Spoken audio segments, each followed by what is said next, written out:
بھٹی صاحب، آپ کے سوال کے جواب میں ہانگ کانگ میں پاکستانی کمیونٹی جو ہے بہت ڈیڈیکیٹڈ کمیونٹی ہے، پاکستان سے بے تحاشا پیار کرتے ہیں اور گامے در میں سخن پیار کرتے ہیں، صرف کہتے نہیں ہیں۔ یہاں پہ کچھ لوگوں نے اپنے کاروبار یہاں پہ پاکستان میں اپنے دفتر کھولے ہوئے ہیں، کچھ لوگ وہاں جا کے پراپرٹی کا بزنس بھی ساتھ ساتھ کر رہے ہیں، یہاں سے فارن ایکسچینج ریمیٹنسز بھی جاتی ہیں، اور کچھ لوگ وہاں پہ بہت سارے لوگ چیریٹیز بھی کرتے ہیں، ہسپتال، ڈسپینسریاں۔ اور پاکستان میں کسی قسم کی کوئی اگر اللہ نہ کرے کبھی مشکل آئے، فلڈ آئیں، اگر فلڈ آ گیا، اگر وہ بھوچال آ گیا تھا، ارتھ کوئک آ گیا تھا،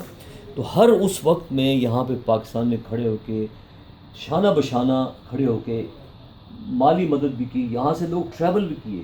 جا کے خیمے تک لگائے انہوں نے۔ تو یہ میری آبزرویشن میں ہانگ کانگ کی کمیونٹی میں پاکستان کی محبت سے سرشار ہے، وہ ہر طرح سے پاکستانی خدمت کر رہا ہے۔